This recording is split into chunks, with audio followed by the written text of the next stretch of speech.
जय जगन्नाथ। आज आम चकियासन करिया। चकियासन कले मुठा केमती करेंगे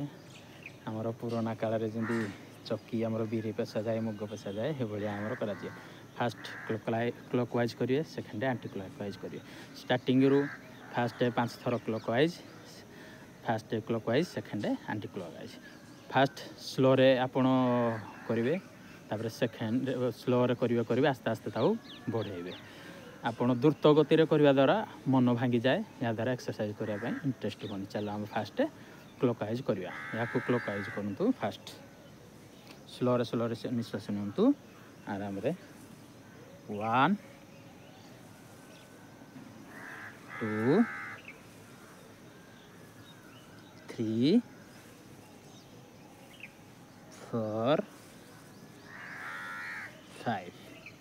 तार पुणी आम क्लॉकवाइज गला तापर एंटी क्लॉकवाइज करिया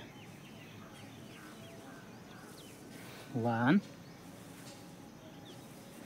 2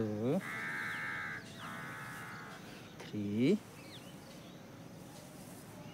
4